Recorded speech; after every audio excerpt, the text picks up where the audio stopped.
नमस्कार विद्यार्थी मित्रांनो. नोकर भरती या यूट्यूब चॅनलमध्ये आपल्या सगळ्यांचं पुन्हा एकदा स्वागत आहे. महिला आणि बालविकास विभाग यांच्या अंतर्गत अंगणवाडी मुख्य सेविका, अंगणवाडी सुपरवायझर ही भरती परीक्षा 14 फेब्रुवारी 2025 पासून सुरू झाली आहे. या भरती परीक्षेच्या पहिल्या दिवसाची जी पहिली शिफ्ट होती, एक्झाम डेट पाहू शकता 14 फेब्रुवारी 2025 रोजी जी अंगणवाडी सुपरवायझर या पदासाठीची परीक्षा घेण्यात आली. या परीक्षेमध्ये कशा पद्धतीचे प्रश्न आले होते, पॅटर्न कसा आहे, कारण पहिलाच पेपर आला होता TCS मार्फत ही परीक्षा घेण्यात येत असून जो पॅटर्न आहे हा कशा पद्धतीचा आहे हे जाणून घेणं पुढच्या जे आहे शिफ्ट आहेत, पुढच्या शिफ्टमध्ये होणारे जे पेपर आहेत यांच्यासाठी महत्त्वाचं आहे. तर आजच्या या व्हिडिओ सेशनमध्ये आपण डिटेलमध्ये विस्तारित पद्धतीने पाहूयात की कशा पद्धतीचा पॅटर्न हा जो आहे आजच्या म्हणजे 14 फेब्रुवारी 2025च्या पहिल्या शिफ्टमध्ये पहिल्या सत्रामध्ये आला होता. तर यामध्ये तांत्रिक सेक्शन जो आहे सगळ्यात महत्त्वाचा, ज्याची तयारी आपण या अगोदर भरपूर व्हिडिओ सेशनमध्ये केलेली आहे. तर तांत्रिक सेशनमध्ये पाहू शकता पोषण अभियान 2 ते 5 प्रश्न विचारण्यात आले होते तांत्रिक सेक्शनमध्ये पोषण अभियानवर. त्याच्यानंतर राष्ट्रीय पोषण अभियान आहे, महिला आणि बालविकास यावर आधारित प्रश्न होते. बेटी बचाव बेटी पढाव यावर प्रश्न होता. त्याचबरोबर ICDS एकात्मिक बालविकास सेवा योजना यावर प्रश्न होते. बाल सुधारणा कायदा यावर सुद्धा प्रश्न विचारण्यात आले होते. योजनेचे वर्ष जे आहेत प्रत्येक म्हणजे बालविकास सेवा योजना अंतर्गत ज्या बाल सुधारणा कायदा आहेत, याच्या योजना आहेत, या योजनेचे वर्ष कधी सुरू करण्यात आल्या या पद्धतीचे प्रश्न विचारण्यात आले होते. यानंतर संगणक सेक्शन जो आहे यावर 5 प्रश्न विचारण्यात आले होते. आता हे जे 5 प्रश्न आहेत पाहू शकता मध्यम ते अवघड स्वरूपाचे हे प्रश्न विचारण्यात आले होते. एकूण 5 प्रश्न होते. यानंतर इंग्लिशमध्ये पाहू शकता पॅसेज उतारा आला होता. 3 प्रश्न एकूण पॅसेजवर आधारित 3 प्रश्न विचारण्यात आले होते. समानार्थी विरुद्धार्थी शब्द आहे, एरर्स, त्याचबरोबर पाळा जंबल यावरचे प्रश्न इंग्रजी व्याकरण इंग्लिश सेक्शनमध्ये विचारण्यात आले होते. यानंतर पाहू शकता मराठी व्याकरण मराठी सेक्शन जो आहे यामध्ये उतार्यावरचे पुन्हा एकदा 3 प्रश्न, समानार्थी शब्द, वाक्यांचे उपयोग, मिश्र वाक्य, केवल वाक्य यावरचे प्रश्न विचारण्यात आले होते. त्याच्यानंतर अंकगणितमध्ये काय होतं पाहू शकता ॲप्टिट्यूड आणि रिझनिंगमध्ये अंकगणित आणि बुद्धिमत्ता नंबर सिरीज वरचे 2 प्रश्न होते.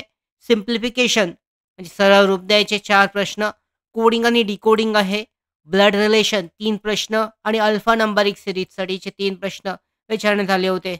यामध्ये सुद्धा पाहू शकता सामान्य ज्ञान हा जो सेक्शन आहे याच्यामध्ये चालू घडामोडींवर विशेष भर देणं आवश्यक आहे. 2024 आणि 2023च्या चालू घडामोडी या TCS पॅटर्ननुसार विचारल्या जात आहेत अंगणवाडी सुपरवायझर या पदासाठी. त्याचबरोबर भूगोलचे 2 प्रश्न, मृदा व नदी समाज सुधारक 3 ते 4 प्रश्न आहेत. इतिहासावरचे प्रश्न आणि चाफेकर बंधू आधारित प्रश्न विचारण्यात येत आहेत. तर यानुसार पाहू शकता अंगणवाडी मुख्य सेविकामध्ये आपण या पद्धतीने सांगितलं दिनांक 14 फेब्रुवारी 2025 रोजी झालेला पेपर आहे अंगणवाडी मुख्य सेविका. स्वरूप कसं आहे, सुरुवातीला तांत्रिक प्रश्न येत आहेत. तर आपण यामध्ये अगोदरच नोट्स आणि ट्रिक्ससाठीची माहिती म्हणजेच जी आमची अधिकृत जी वेबसाईट आहे यावर सुद्धा, त्याचबरोबर याच्यामध्ये पाहू शकता अगोदरच्या प्लेलिस्टमध्ये जे व्हिडिओ आहेत यामध्ये आपण विविध सेशनमध्ये महत्त्वाचे प्रश्न घेतले होते. पोषण अभियानवर आधारित प्रश्न घेण्यात आले होते. आपण पाहूयात. यामध्ये सगळ्यात जास्त प्रश्न पोषण अभियान जे आहे यावरचे विचारण्यात आले होते. 2 ते 5 प्रश्न होते. राष्ट्रीय पोषण अभियान, महिला व बालविकास यावर आधारित प्रश्न, बेटी बचाव बेटी पढाव यावरचा प्रश्न, ICDS एकात्मिक बालविकास सेवा योजना, बाल सुधारणा कायदा यावरचे प्रश्न आहेत. योजनेचे वर्ष विचारण्यात आले होते. त्याचबरोबर याच्यामध्ये बहुपर्यायी प्रश्न सुद्धा देण्यात आले असते.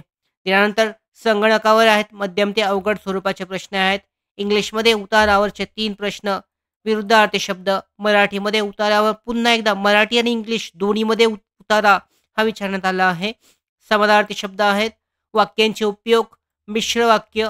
त्याच्यानंतर गणित आणि बुद्धिमत्तामध्ये सोपा सरळ रूप आहे, नंबर मालिका, अक्षर मालिका, नातेसंबंध आणि कोडिंग डिकोडिंग. सामान्य ज्ञानमध्ये चालू घडामोडी 2023 आणि 24च्या महत्त्वाच्या आहेत. भूगोलचे 2 प्रश्न, मृदा आणि नदीवरचे. समाज सुधारकांवरचे सुद्धा 3 ते 4 प्रश्न विचारण्यात आले होते. त्याचबरोबर इतिहासवरचे प्रश्न होता चापेकर बंधू यांच्याबद्दलचा प्रश्न विचारण्यात आला होता. त्याचबरोबर जी-केचे सर्व प्रश्न हे पाहू शकता ज्या पद्धतीने तुम्ही तयारी केलेली आहे. आपण जो टी-सी-एसचा पॅटर्न असतो त्याच पद्धतीचे सामान्य ज्ञान आणि चालू घडामोडींवरचे प्रश्न विचारले जात आहेत. काही जास्त वेगळे किंवा हार्ड लेव्हलचे नाही आहेत. तर अशा पद्धतीने आजचा जो सेक्शन आहे, आजचा सेक्शन सुद्धा म्हणजे आजचे जे 15 जानेवारी 2025 रोजी जे पेपर होतील तिन्ही सत्रांमध्ये याची सुद्धा अपडेट लवकरच उपलब्ध होईल. याची सुद्धा अपडेट दिली जाईल, की कसे प्रश्न विचारले जात आहेत, कोणकोणते प्रश्न आले होते आणि या महत्त्वाच्या अपडेट मिळवण्यासाठीच नोकर भरतीच्या यूट्यूब चॅनलला सबस्क्राईब करा. धन्यवाद.